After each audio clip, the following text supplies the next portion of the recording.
Yeah, hi guys. Good evening, and warm welcome to the lecture.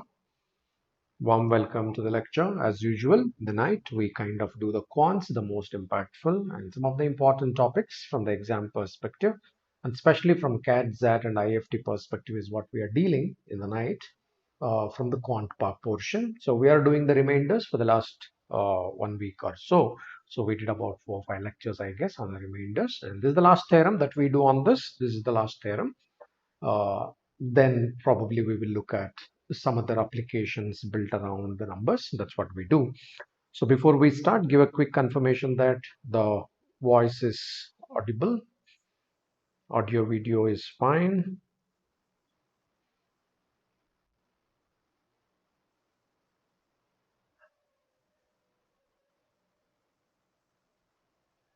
I'm hoping that everything is fine.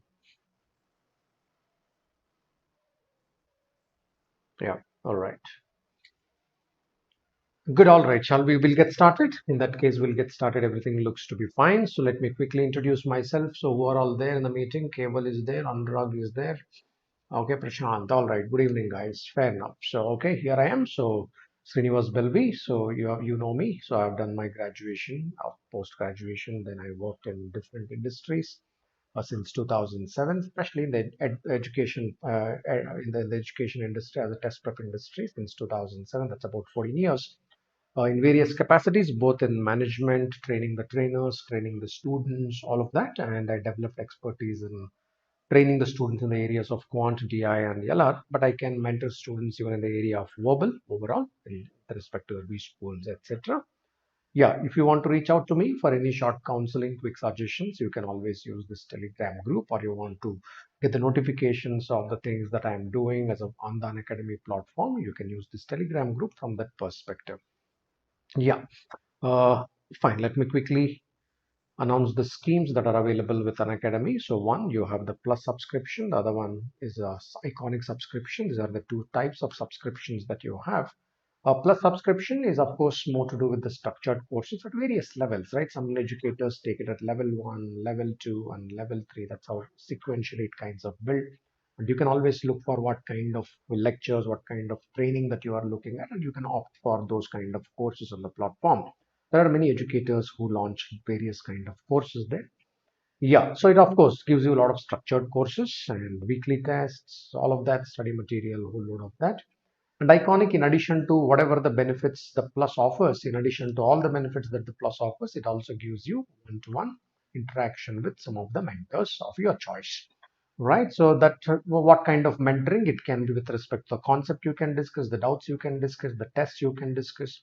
You can discuss the test analysis and to seek the improvisation of scores, and you can also look at the study planning, so or it can be interview planning, so all that stuff, all kind of guidance or B school selections. So some at times you will make the interview responses to some of the questions for the interview, and you want to understand that will these answers be okay for IIM Bangalore, will these answers be okay for NMIMS, because what answer sells at IIM Bangalore may not sell at some other IIM.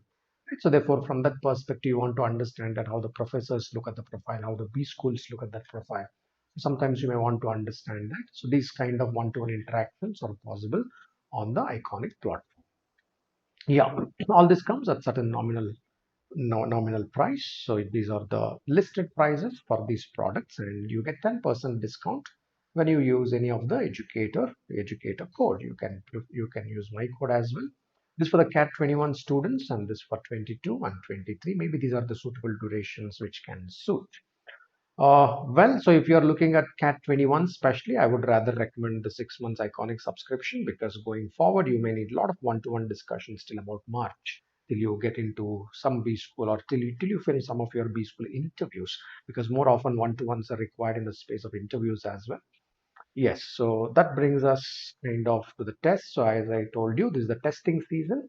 In the testing season, ensure that kind of you write at least two full-length mocks per week from CAT perspective alone, and then you add on whatever you want to add on. You want to add on a whole load of sectional tests.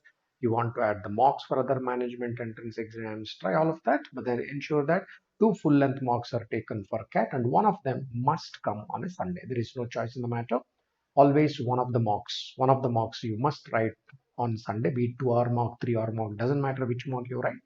One mock should be written on Sunday between 9 and 6, 9 a.m. to 6 p.m. You must write a mock. That's very important going forward from now onwards. All right, so that brings us to the lecture. That brings us to the lecture. Okay, so any comments? Anybody, any comments out here? Who all have joined? Sarthak has joined. Aman has joined. Yes, welcome, guys. Who else is there in the meeting? Who else has joined the lecture? Quickly give that understanding. Who is there? Okay, that's it. So Prashant, Keval, Anurag, Sarthak, Aman, Vanya is there. All right, good. That's good. That's good. Rishabh is there. Great. That's nice. Fair enough, guys. All right, let's take a look at this particular theorem. Very simple theorem out of the theorems that we have done. Amrinder Roy. All right, Mr. Amar. Okay. Oh, Mohit, you are also there. Superb. Superb. Good evening. Good evening, guys. Good evening. Good evening. Abhinav is there. Fantastic. Brilliant. Okay. All right. So Prashant is different from Prashant Chaudhary, or is this Prashant same? Prashant Chaudhary are same, or are you two different guys? Same, no? Somebody logs in as Prashant or Prashant Chaudhary, both are same or different? Okay. Oh, Chaudhary is new. All right. Welcome, Chaudhary. All right. Yeah.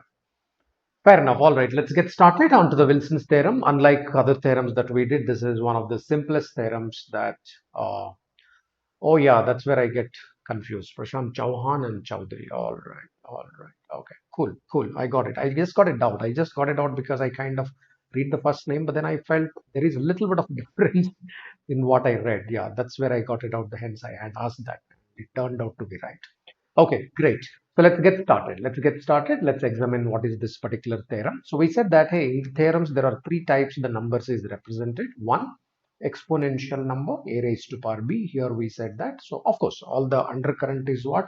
Either get 1 as the remainder or minus 1 as the remainder, 2, minus 2, all that stuff. Okay, this is what we did in the first lecture. When certain patterns miss out, we are not able to see. We said that either we can use the Fermat's theorem to close it faster, or we can use the Euler's theorem to close it faster. This study is done. Right. In addition to that, we said that, hey, what if the number is something like pattern based number? So A is a digit of a number, B is a digit of a number, A, B, like this, some digit pattern. And they may say that, okay, there are about 1,000 digits in this particular number, whatever, or 100, 200, 1,000 digits, whatever. All right, now the number looks something like this. Therefore, how do we deal with it? We kind of took the orientation to this. So I gave kind of a background to this. How should we deal? Then the third portion is the factorial number. What if I have a factorial kind of number? Then how do I deal with it? Because these are the three ways of representing the number. Exponential number becomes too large to handle unless we know some one or the other method to handle. So other ways like something which has about 1,000 digits or something like that, then how the devices, what kind of devices they use. That's second thing that we examine. Today we are examining the third one, the factorial numbers, because even when we write 15 factorial, it is too large a number to handle. 20 factorial becomes way too big to handle, right? So these numbers are pretty big to handle. And hence we are trying to see that how to deal with these particular numbers. So here comes the Wilson's theorem. Right? Whenever we are dealing with the factorials of the number, we talk about the Wilson's theorem. I clearly told you that always the divisor is the key. Never the number is the key, because we can anyway can't understand the number. So what is that particular number? It is always the divisor which is the key for us. So again, when we are dealing with the Wilson's theorem, the divisor is a prime number. Divisor is a prime. So we always start by examining that, looking at that. But the divisor is a prime number, then the number that you write here, if it is co-prime to it, again it should be co-prime. The a should be, it should be co-prime. So author said that a factorial should be divided by p, but I may not understand what is this a factorial. But listen to me, you look at the divisor as p, and if you write p minus 1 factorial, author says, look, your remainder is going to be minus 1. If you want the negative remainder, it's a minus 1. Therefore, what is the positive remainder? Minus 1 plus p, because you can't give the answer as a negative remainder. So why we are learning this particular theorem? Because this gives me the preferred remainder. We said that our preferred remainders are 1 and minus 1. We generally give the theorems which gives either 1 or which gives us minus 1. So what happens is, So if you look at this particular divisor P, and if you raise it, all right, now so here in the number is of the form P minus 1 factorial, then author is confirming that this gives us the remainder as minus 1. But final answer cannot be minus 1. Therefore, what is the final answer? Final answer is minus 1 plus P. Some people write it also as P minus 1 to look, feel and look factor. P minus 1 looks better rather than minus 1 plus P. P minus 1 looks better. But idea, why do we learn this particular theorem? For a simple reason that this gives me the preferred remainder. Therefore, we learn this particular theorem. That's the undercurrent. That's the background. Quickly to illustrate what does it mean to us. Say if I have a 5 year, so if I present 4 factorial, in the numerator, this gives me minus 1 as the remainder. We all know 4 factorial is 24. 24 divided by 5, 1 less than 25, therefore minus 1. Or we can say that this P minus 1 as it is, you can write it as the remainder. Okay, what if I write 7 here and I write a 6 factorial here? We all know 6 factorial is 720. 720 by 7, either minus 1 is the remainder or just pull out the 6 as it is and write that as the remainder. Either ways it is fine. It is minus 1 plus 7 becomes 6. Either ways it is fine, whichever way that you kind of understand. Very simple theorem, alright. Unlike every other theorem, this is the most simplest theorem which deals with the factorials. Not too much of background is required out here. So I will ask you 3 questions. Give me the answers to these 3 questions. I'll ask you 3 questions. Give me answer something, comma, something, comma, something. Give the answer like that. Okay, this is my first question. I'm giving you the first question. First question is 16 factorial divided by 17. What is the remainder? I want the remainder. 16, it's not numerator denominator. 16 factorial divided by 17. What is the remainder? Question number 2. 18 factorial divided by 17. What is the remainder? Okay, 2 questions are enough. Give me something, comma, something. What is the answer to the first question? Comma, answer to the second question. Write a number, comma, write a number. 2 remainders. What is the remainder to the first question? What is the remainder to the second question? Go ahead, friends. Everybody go ahead. Punch in your answers. Punch it in the chat. Punch it. What is the answer to the first question? What is the answer to the second question? Something, comma, something.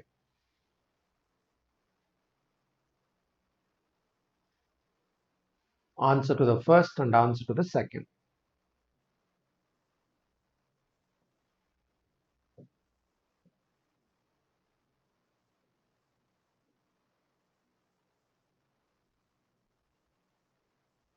Okay, good. All right. All right. All right, all right, all right. Answer to the first one is right. 16 is correct. All right, 16 is correct. Courtesy, Wilson's theorem. Answer to the second one, common sense, 0. Answer to the second one, by common sense, it is 0. Okay, you may wonder why. Because some of you got it wrong, but I just wanted to clear that. Okay, so I don't know what you guys have done there. When you write 18 factorial, you write up to 16 factorial and then there is 17 and then 18. This is the meaning of 18 factorial. Therefore, your numerator is a multiple of 17. There is a 17 here. Your numerator is a multiple of 17. 17k divided by 17, the remainder is 0, right? 17k because it's a multiple of 17. When you write 18 factorial, there is a 17 in between that. So therefore, what? Your number is a multiple of 17. If the number is a multiple of 17, a multiple of 17 when divided by 17, the remainder becomes 0. Therefore, okay, point is, therefore, in the Wilson's theorem, we will not ask forward. In the sense, if I give 17, I will not give the number 17 onwards. I will not give you because the remainder is 0. It becomes no-brainer. I will not give you 17 factorial. I won't give you 18 factorial. 18 factorial by 17. I will not give you this question. 19 factorial by 17. I won't give you this question. Why? Because the remainders are 0. I can't go 17 onwards. If I fix, I'm just fixing 17. If I fix 17, no fun asking the question 17 factorial, 18 factorial, 19 factorial, because all the numbers are now the multiples of 17, and hence the remainder simply becomes 0, right? Yeah, it simply becomes 0. It will not make sense. Therefore, what the theorem does, how the questions will come here. Questions are always backward. What do you mean by backward? If I put this 17, I will ask you what is 16 factorial, or I will ask you tell me 15 factorial by 17, or I will ask you tell me 14 factorial by 17, or I will ask you 13 factorial by 17. Any of this will be a qualified question. Any of this can be a qualified question. None of them what we wrote above are not the qualified question. Okay, this point is clear. This point is clear. This 0 point is clear. Therefore, none of these questions can be asked. Clear to you? That point is clear to you? Rasik, oh, somebody by name Rasik Bhai, right? 17 factorials by 17. So what the answer? You tell me, Mr. Rasik, what is the answer?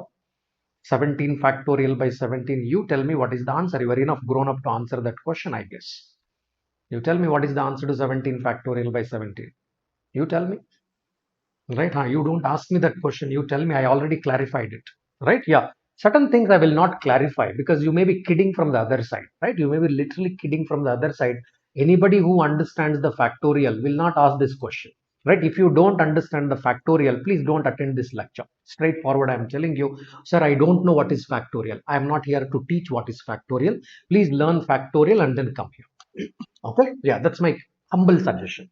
Right? That's my humble request also. If you don't understand what is factorial, please learn factorial, come back here, right? Because I am doing most impactful and important topics. When I do CAT 22, I will mellow down, I will tell what is factorial, all that, because I will have that extra little time, right? Extra little time, not little. I'll have more time, CAT 22, I will do that. But for the CAT 21, I clearly titled it as some of the important and impactful topics. That too, I am not hitting the level 3 yet, right? It's only the level 2s, level 1s and level 2s is what we are kind of exploring. And at this stage, right, about 75 days to CAT, if I don't understand factorial, it doesn't make sense. It doesn't make sense to appear for CAT 21. That's my strong opinion. Clear? All right. Okay. Coming to this. Okay. Therefore, I chose not to answer some questions just to offend somebody. No, that's not the idea. You got to make right rational decisions. Others, clear with this? What kind of questions come? What kind of questions? Are you clear about this? This is the way forward. This is the way forward for us. At least it's clear. Way forward is clear, everybody. Everybody, way forward is clear. Way forward is clear. Way forward is clear to everyone. Good. All right. Yeah. Fair enough. So therefore, we'll explore each one of them. All right. This is what we kind of trying to explore now, right? Being very clear about what would be asked, what is not asked. So therefore, we'll try and examine that particular factor. Fair enough. What we'll do is we'll take up some questions and start working with those particular questions. You can observe me initially to start with, and then slowly, gradually. I will do one side, you do the other side, right? There will be two questions out here. I tackle one side and you tackle the other side. Then we will kind of write certain summaries as we kind of go along. Go along, we'll start about writing certain summaries. Fair enough. Find the remainder when 17 factorial is divided by 19. That's what the question is. So, courtesy Wilson theorem. What does the Wilson theorem states? Again, you start by saying that I know that. He wants 17 factorial when divided by 19. That I don't know, right? So therefore, you always start by saying that I know that 16 factorial when divided by 18 factorial when divided by 19, the remainder is 1. This is what you know. Or its remainder is 18 or remainder is minus 1. Either ways, I'm fine. Remainder is 18 or remainder is minus 1. Two windows. Always keep two windows in your mind. Should I be writing it on the paper? You don't have to write it on the paper. Listen, everybody, right? You don't have to write it on the paper, but in your mind, you are okay with positive remainder, you are okay with negative remainder. Anything is fine because that's not the final answer. The final answer is 17 factorial. When you start, you keep open either side of the spectrum. Both sides of the spectrum, you keep it open, which means one side is the positive spectrum, the other side is the negative spectrum. You're fairly okay with both of them, but final answer is going to be positive. Okay. So I kept the spectrum open, but should I be writing both of them in the piece of paper? You don't have to write one of them, but ensure that there is another alternative to it, right? Negative remainder, positive remainder, both alternatives exist for us. Now rewrite this. Say what is 18 factorial? Rewrite it. I can rewrite this as 17 factorial into 18 divided by 19, which gives me 18 as the remainder. I'm just taking the positive side and proceeding for the time being. For the time being, I'm proceeding like this. Fair enough. So this split divide and rule, 17 factorial by 19 into 18 divided by 19 from the remainder perspective. Overall answer is 18. I didn't do anything. I just started with what I know. And then I'm only rewriting what I know. I'm only went on to rewriting what I know. Okay. And then we'll do the inferential reasoning. 18 divided by 19, since you already have an 18 there. Since you already have an 18 there, let me write 18 itself. Then let me write 18 itself.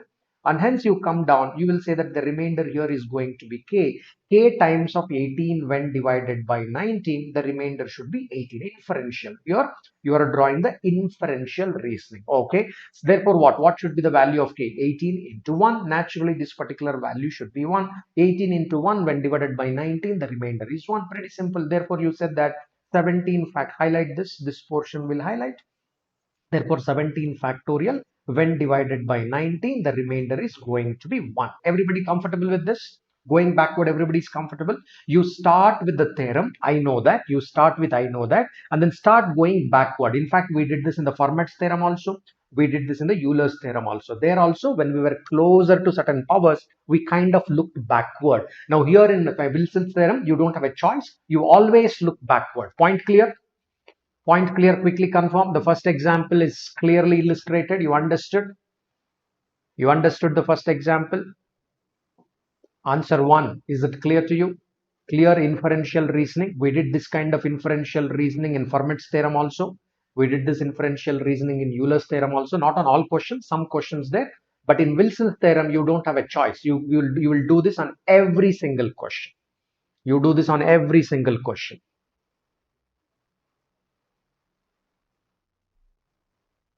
Comfortable?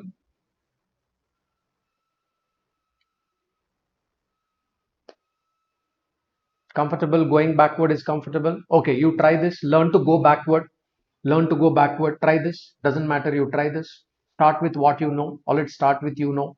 I know that, right? 82 factorial divided by 83. Remainder is 1. Why? Because 83 is prime number.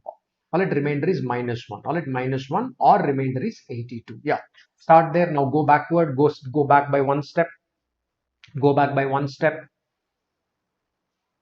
Mr. Ashish Pandey, were you there in my previous lectures? You were not there. Alright, you were not there in my previous lectures of Fermat's theorem and Euler's theorem. Please do those lectures, my friend. Please do those lectures. Then you will be able to connect with this. Because very slowly, gradually we did it there. Right, if you are not able to follow this, you do those lectures after this lecture, or now only you can go back and do that. Right, in the description link it will be given. If you go to the description link, number sequence will be given, so click on that, so you will get the complete series on numbers and start with the beginning. That will make a lot of sense. Okay, because if you learn systematically it will make sense. All right, good. Okay,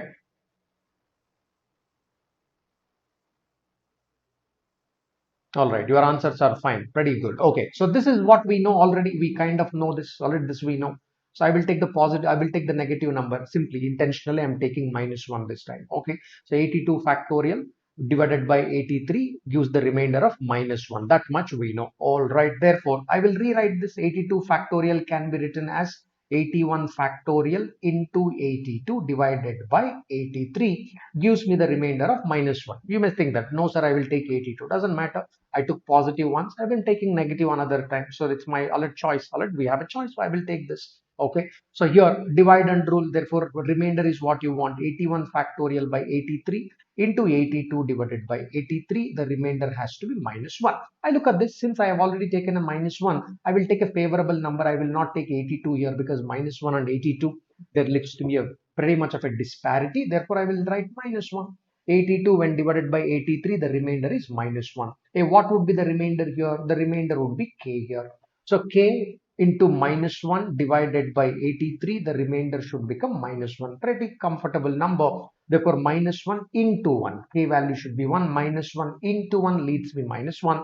Do an inferential reasoning on this. Therefore, you are saying 81 factorial when divided by 83, the remainder is 1.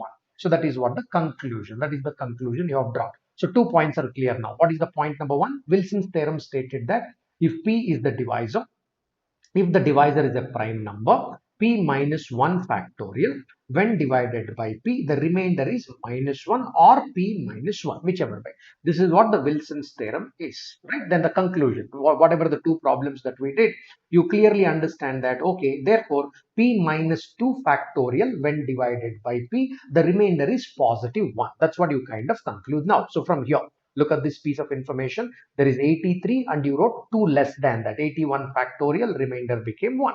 So here 19, you wrote 2 less than that, 17 factorial. The remainder has become 1. So therefore, I can draw this particular conclusion. Hereafter, whenever we see P minus 2 factorial by P, we write it as the remainder is going to be plus 1. Wilson's theorem gave us minus 1.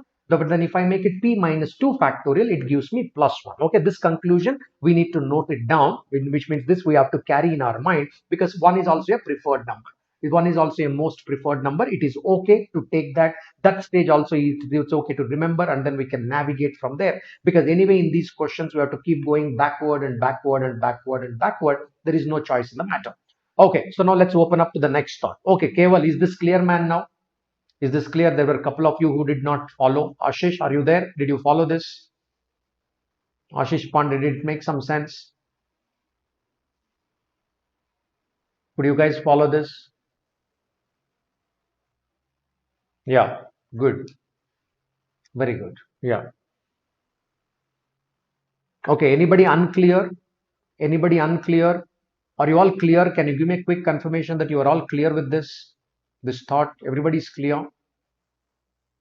Because before we get on to the applications, we have to understand how to move backward. It's all moving backward.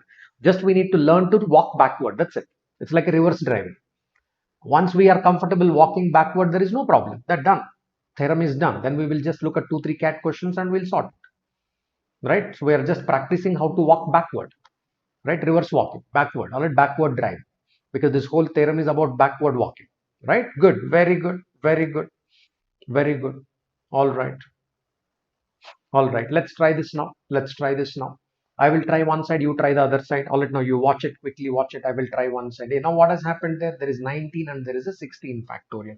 Again, we are walking further back. We are walking further back. From where to write? Your wish, write from wherever you want. So you already know that 17 factorial divided by 19, the remainder is, my remainder is 1. Can I start there? Start.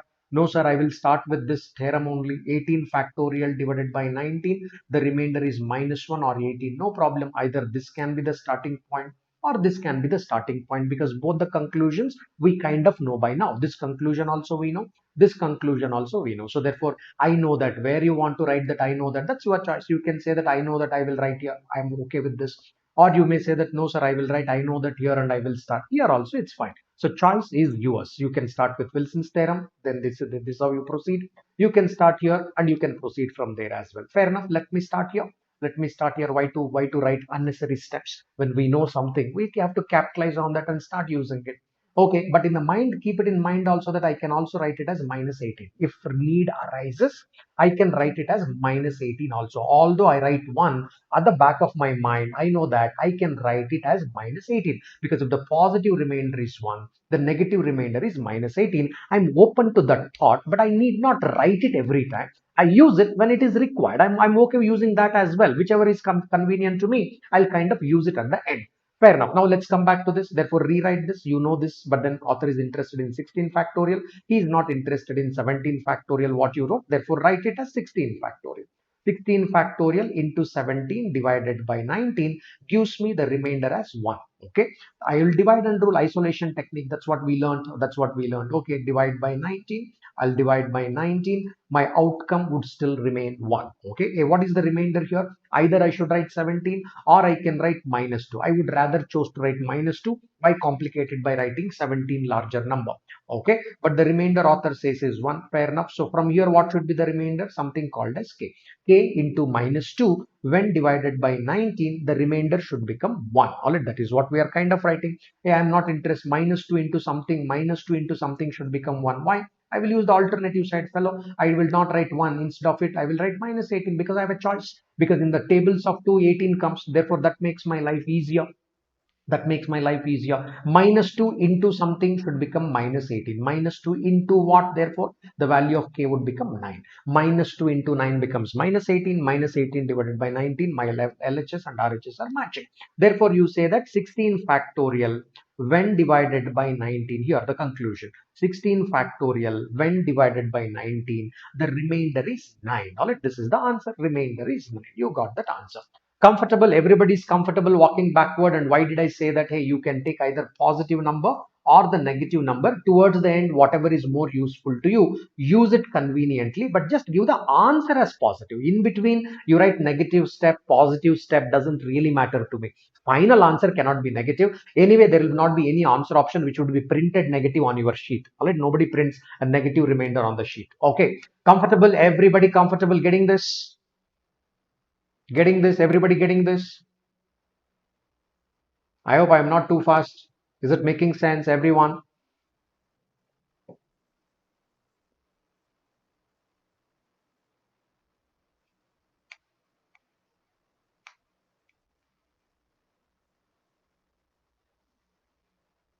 Good.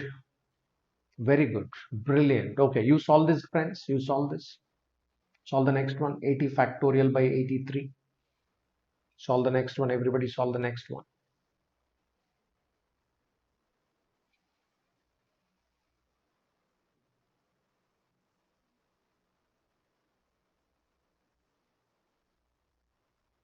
Solve. Everybody solve the next one.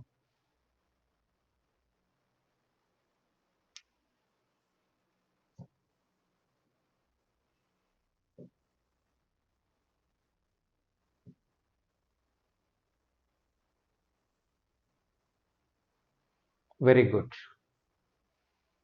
Yeah. Yeah. 41 is the right answer. Very good. Brilliant. This is simple theorem. Now you already learned how to walk backward. Very, very good. Yeah. So you could start by writing, you know that 81 factorial. You can start by writing, I know that 81 factorial when divided by 83, the remainder is 1, or you can write it as minus 2. Two windows are open, which is more convenient. You can use that particular window at the end. But you have to rewrite this because I'm not interested in 81 factorial, rather I'm interested in 80 factorial. And hence you write it as 80 factorial by 83, and then you write it as 81 divided by 83. What did you do? Nothing. You just only rewrote the numerator portion, and hence your answer should not change. Your answer should not change. So from here you get the remainder as minus 2. Minus 2. From here you get the remainder as k. This gives you k. The overall remainder I will take it as minus 82 because this would be more beneficial than writing it as 1. This is much more beneficial to me. And hence you say that a minus 2 into something should become 82. Conveniently, I can write this as 41. 41 into minus 2 becomes 82. So it becomes a lot easier. And hence you say that 80 factorial divided by 83, the remainder is 41. Again, we can draw the conclusion. We had two conclusions before this. Now look at these questions. So by looking at this versus this, by looking at these two fellows, you can draw one more conclusion. So we had one conclusion, Wilson's theorem. First was a Wilson's theorem, which was p minus 1 factorial divided by p. The remainder is minus 1, or you can write it as p minus 1, whichever way. Then you have written one conclusion out of this. You said that hey, if I take p minus 2 factorial by p, remainder was 1. Now I'm writing another conclusion based on this. One more step downward. P minus 3 factorial divided by p. The remainder is p minus 1 by 2. All right, the remainder is p minus 1 by 2. Take a look at this particular question. If this is p minus 3, 19. 19 minus 3 is 16. Therefore, my answer would be 19 minus 1 divided by 2, which is nothing but 9. That is what you kind of wrote here. Same way out here, hey, 83 to 80 factorial, the 80 as the number, that is 3 less, because you have p minus 3, 3 less. If it is 3 less, look at this 40, 83, 83 minus 1 divided by 2, which results in 49, which you can write it back. Okay, likewise, you can keep going backward and some things can be generalized, some things cannot be generalized, all that stuff. But these three is vital for us. This much if we remember, it is good enough for us. This chart we all should remember. Till here we should remember. Wilson's theorem, of course, yes, because this is where we started. And it is wise. It's also good to remember these two additional parameters that will help us to go backward a little faster and better on some of the tedious questions. Okay, so far good. Shall we now look at some of the cat replica questions? Shall we look at some of the CAT, ZAT, IIFT kind of questions? Now, what came in the exam, we will see now. Yeah, some of these questions, solid now. These won't come this raw. It's very raw. What we discuss now is a very raw format. It's a very raw format. Okay, they will refine it a little bit. They make it a little bit. So everybody is comfortable with the concept. Concept is clear. Concept is clear. Walking backward is all clear. Walking backward is clear. Confident. Feel confident about this. Okay. Maybe do one question, then we will go to CAT question. Yeah, maybe do one question, one practice, 1 minute, give me the answer. Maybe do one more walking backward. Then we will look at some of the simple questions which were asked in CAT.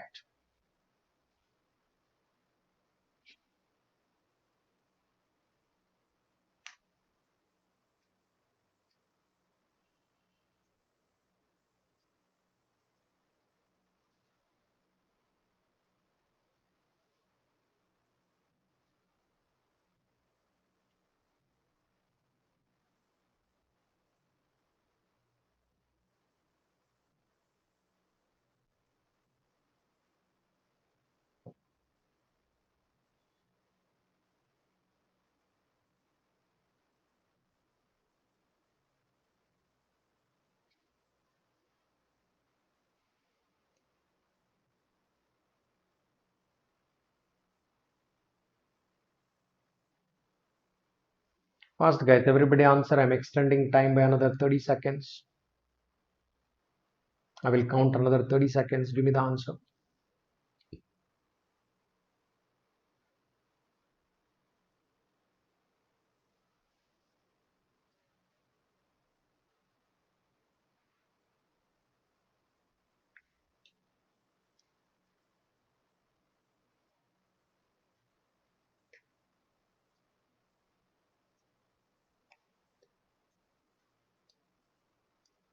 Okay, good, very good, very good. Answers are flying. That's good.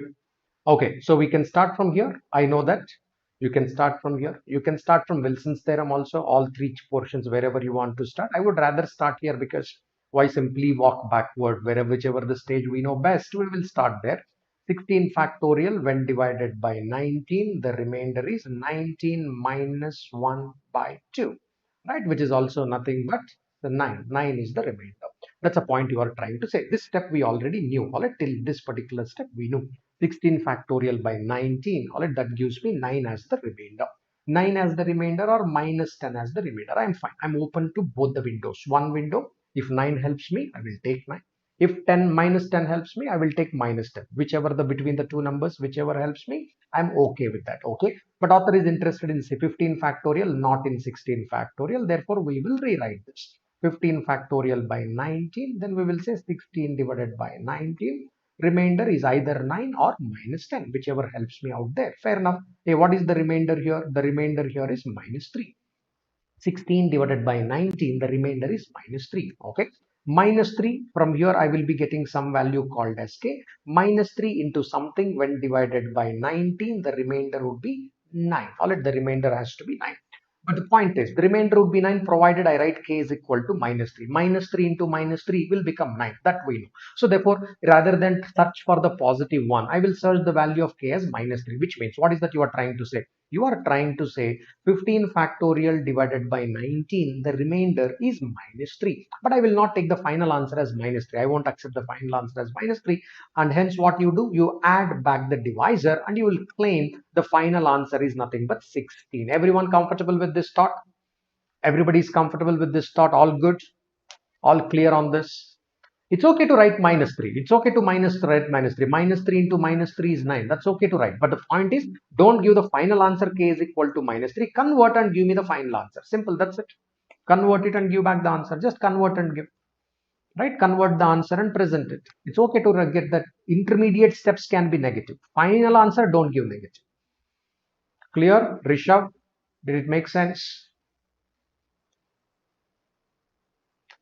Rishabh, our earlier videos also had the negative remainders, right? So what is negative remainder here? How to do this with negative remainder? Why you want to complicate it by taking minus 10? You are saying that I will not write this, I will write minus 10 here, okay? Minus 3 multiple, then you are complicating the whole life. Why you complicate? Why do we see two windows? Whichever is easy for me, I will work with that. I will work with that. Right? Why complicate? With the multiple of 3 does not give you minus 10. You are complicating it. How do we do this? LCM models. All right, your LCM model. There are 3 LCM models which will be asked in the exam.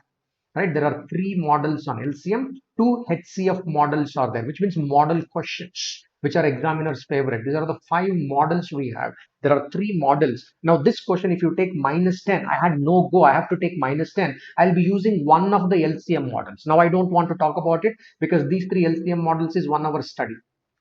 This is 1 hour study, right? If not 1 hour, at least 40 minutes study.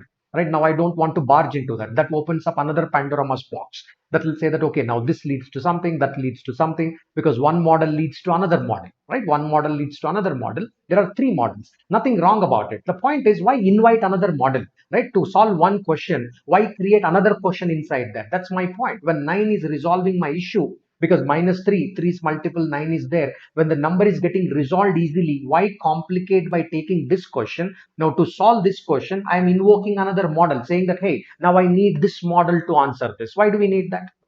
Is it answering, Rishabh? Your question is clear. It is not that it cannot be solved.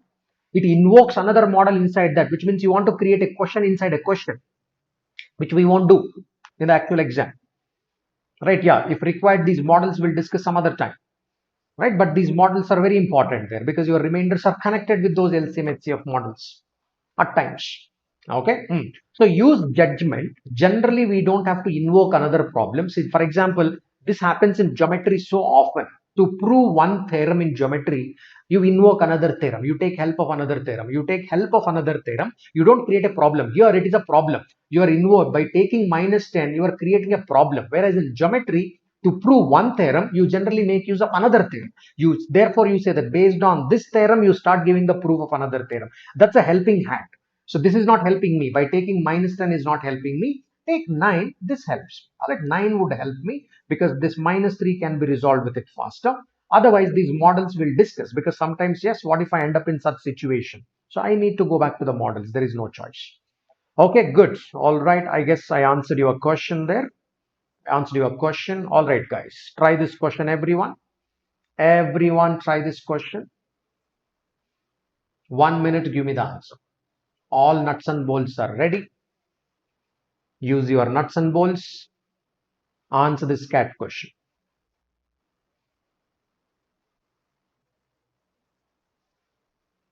This is the number. This whole thing is the number.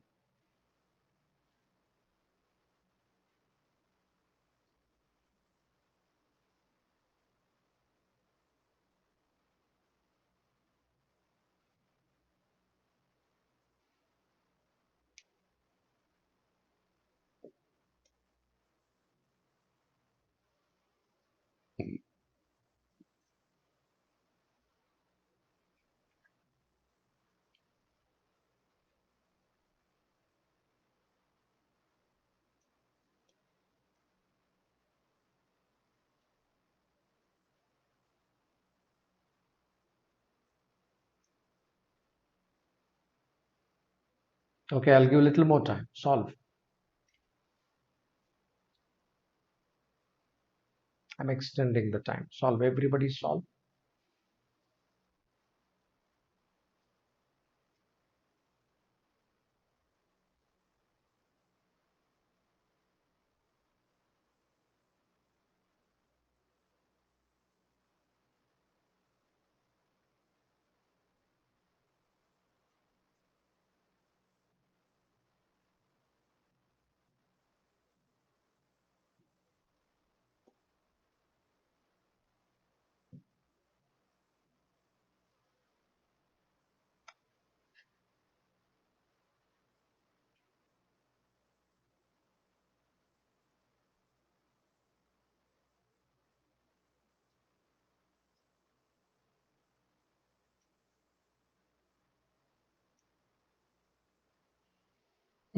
All right. That's a good time, I guess. So one side of the story. So you say that okay, 100 factorial divided by 101, right? You use Wilson's theorem on this.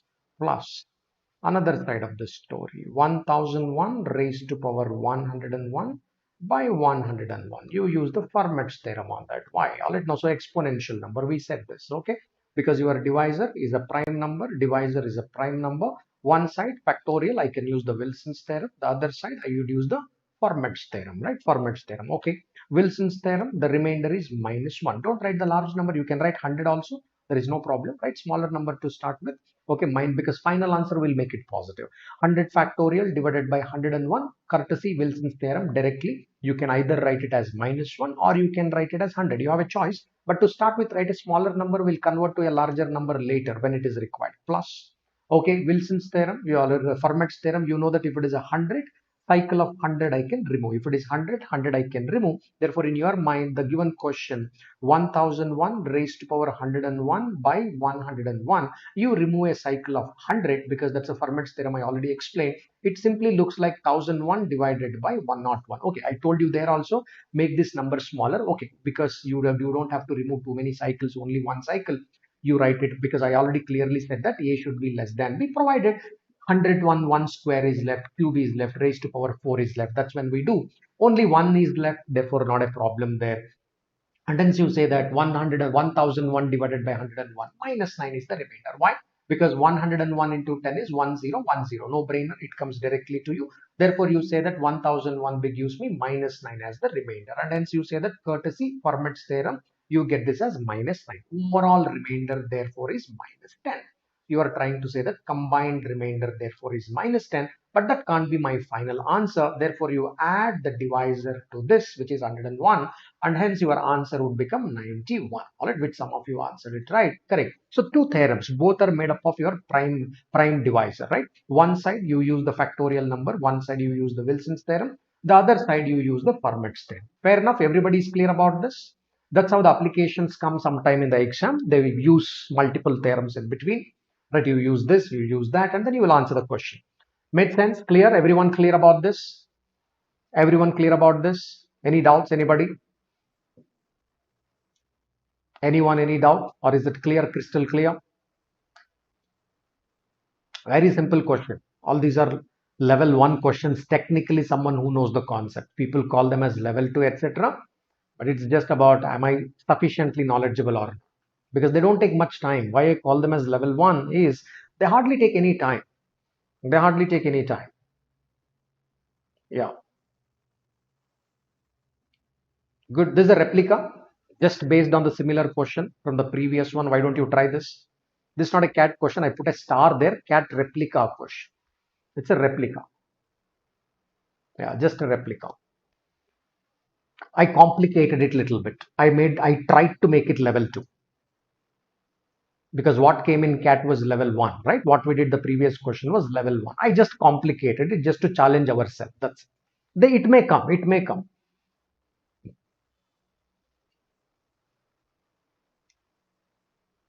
Yeah, try this. I will give good 2 minutes. I want everybody to try this question. Go ahead. Try. Everybody give a great try. All concepts are known. Get me the answer within 2 minutes. Give a try means get me the answer in 2 minutes time. Go ahead.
What happened, guys? Why it is taking time? This shouldn't take so much time. 2 minutes was a good time, I guess. Rishabh gave some answer other than that. Nobody. Okay, one side again the Wilson's theorem, 25 factorial by 29. I use Wilson's theorem, may not be directly, but in a roundabout manner. That is one side of the story. Plus, I have 27 raised to power 54 by 29. So I will try and use the Fermat's theorem, but may not be directly, but then yes. So primary thought is the Fermat's theorem. Primary thought is the Wilson's theorem. All right, let's come back here. 25 factorial by 29. So you know up to, all right, now you start, all right, now here on this, you start by writing that. Yeah, I don't know about 25 factorial, but I know that 26 factorial divided by 29. I'm just writing this side of the story to start with. Then we'll come back and add both the answers, right? So we say that 26 factorial by 29, the remainder is 29 minus 1 divided by 2. We already kind of examined this particular portion. Okay, so therefore 28 by 2, which becomes 14, right? 14 is the remainder. No, I don't want to write 14. Then write it as minus 15 also. If you want to write this as minus 15, you can write it as minus 15.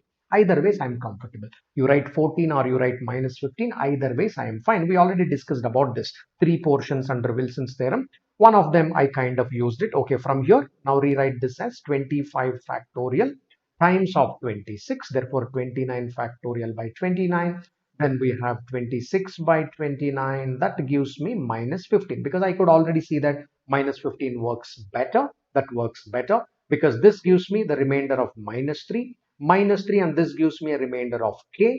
K into minus 3 should become minus 15. It's easy. I will say that k is nothing but 5. 5 into minus 3 is minus 5. So you say that, hey, this side I got the answer as 5. From this side, the answer is 5. Okay. Now let me go to the Wilson. Well, let me go to the Fermat's theorem on the other side. So you understand that a cycle. I will first write this as 2 raised to power 29.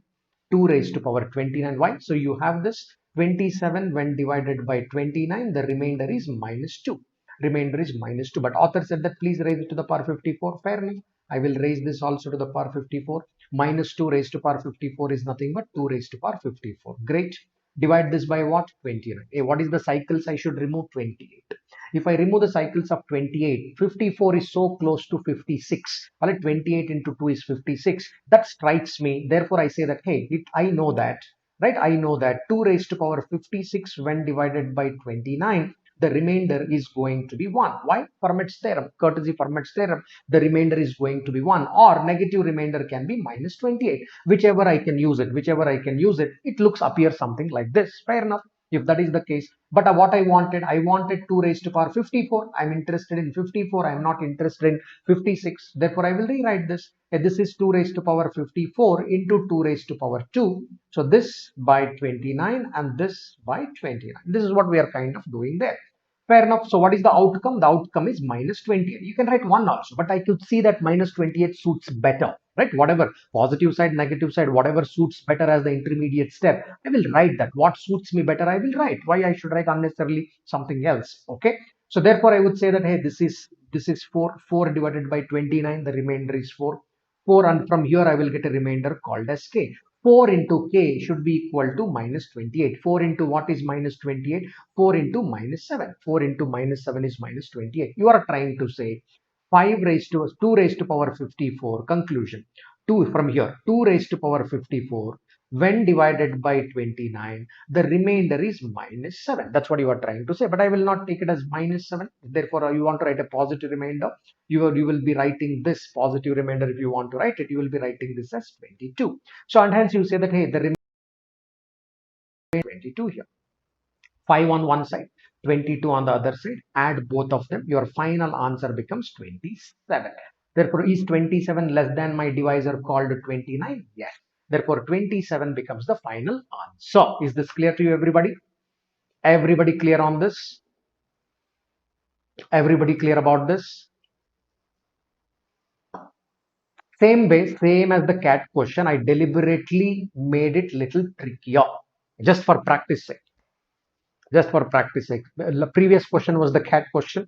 I just tweaked it a little bit. I tweaked the numbers so that we understand, because this is what we understood in Fermat's theorem also. In Fermat's theorem also, we learned how to go backward, right? Not only in the Wilson's theorem, we can go backward there also. We can go backward in any theorem. But Wilson's theorem, we definitely go backward, because the way forward doesn't make sense. It's always backward. Clear? Everybody clear? Getting hang of this? Good. You got to practice, guys, because I don't know which material you guys are using to practice that, because right, but then you got to do the practice. That is very important. You got to put your head down, put your mobiles to the fly mode, etc. when you sit and do it, and sit and practice some questions based on these particular theorems. That's important. Whatever you are learning, not only in my class, whichever classes that you learn, always ensure that you do the hands-on practice. Observing is something.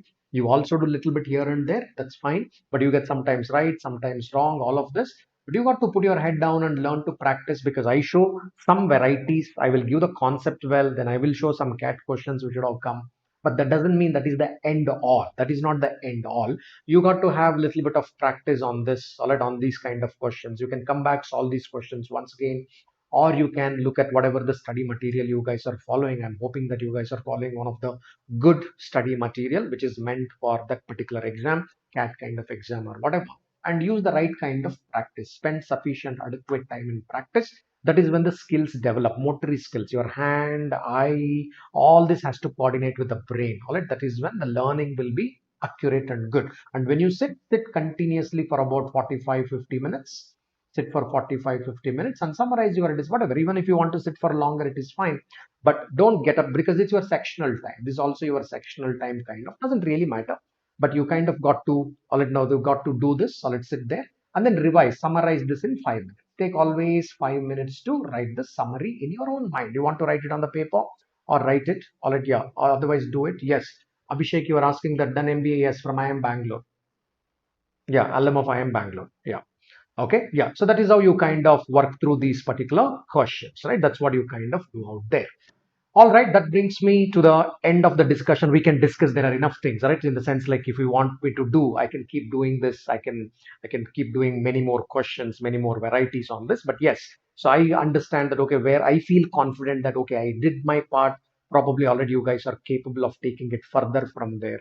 I'm leaving it to you. But then I thought that do a right kind of practice. Don't think that this is the end all, because I stop somewhere between level one, level two. So if there would be level three questions, you might have to take it, right? Yeah, that's kind of, I do some level threes also at times. Yeah, but then more often I restrict to level one, level two kind of stuff. Okay. All right, coming tomorrow. So tomorrow I will not be doing on the YouTube. I will not be there on the YouTube. So I will be doing algebra on the Unacademy app. Unacademy app. I will be doing the algebra because we are doing the algebra series on the Unacademy app. So we'll be doing in the evening, that is 6 to 8:15 p.m. with about 15 minutes coffee break or tea break in between. Right, that's what we do between 7-7:15. We'll take a short coffee break, and then we'll come back and do the algebra. So the lectures, if you want to visit, go to the Unacademy app, and then I've already put those lectures there. You can block those timelines, and automatically once the lectures start, you will get the notification. You can go there and watch out what are the titles, so you will get to understand what I'm trying to do out there. You can visit that app. You will understand. In case already some of you have not downloaded the app, download the app. It is a free lecture as well. What I'm doing on the special classes, we simply call them as special classes, but they're free lectures as well. So while downloading the app, you can use any of the educator code. You can use my code as well. You can use the educator code and download the app and look for these lectures. It's easy if you download it and then just put it as Cat Ninjas 1.0 or Belvi. You put my name, you will get that lecture and you can block that. Right? Yeah, that's tomorrow. Tomorrow at 6 is when I'm going to see you. If you are liking what we are doing, the content, you can always click the like button before you leave, and you can share the link with your friends as well. They also can come, let them watch and join us. We can rock it together. Right. Okay. Some of the educators have launched their plus batches.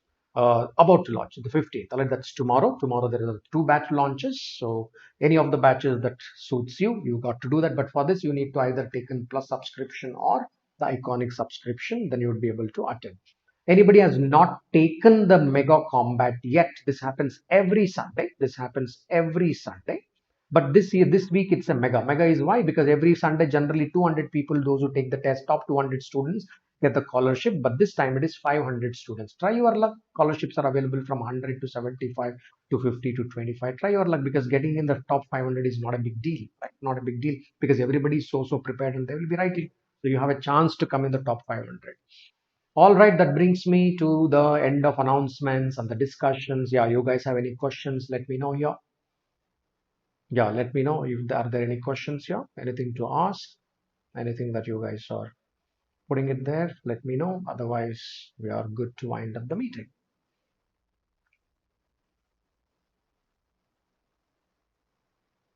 Yeah. What happened today? What is this discussion, guys? Telegram group is not open. Put an underscore, maybe. Srinivas underscore Unacademy. If it is not opening, Telegram group is not open for us. What is not open for us, Rishabh? I didn't understand.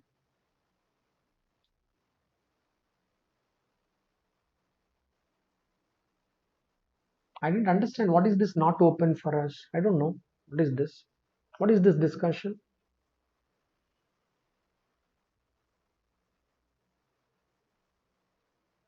Yeah, you can put your queries there. Keval is putting some queries. No, he generally puts Keval. I think he tried some query there. You can put, it's open. It comes on a parallel link, right?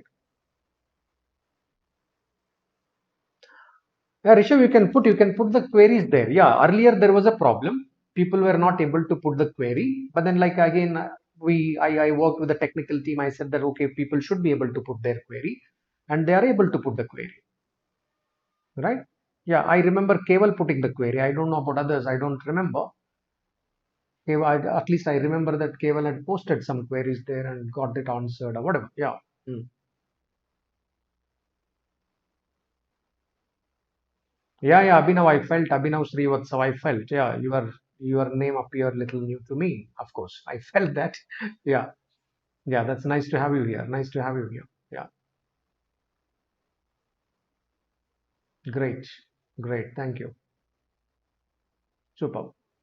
All right, then query sorted. Good night. Then I will catch you guys tomorrow at 6 p.m. Tomorrow at 6 p.m. But it's on the app.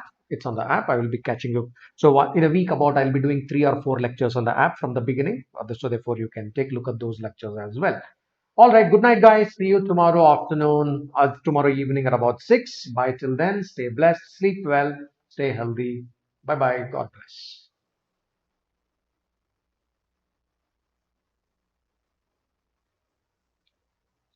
Yeah, Mr. Ashish Pandey, I must tell you this. I think you cope up very well, right? So initially you were kind of lost, but then I think towards the end you coped up really well. You coped up, and there was another guy who was texting me. I mean, who was asking 17 factorial something. He also coped up very well. I was observing, right? Both of you. I don't know. You both had a rocky start in the beginning, so then you picked up really well. Keep it up. Great. All right. Good night.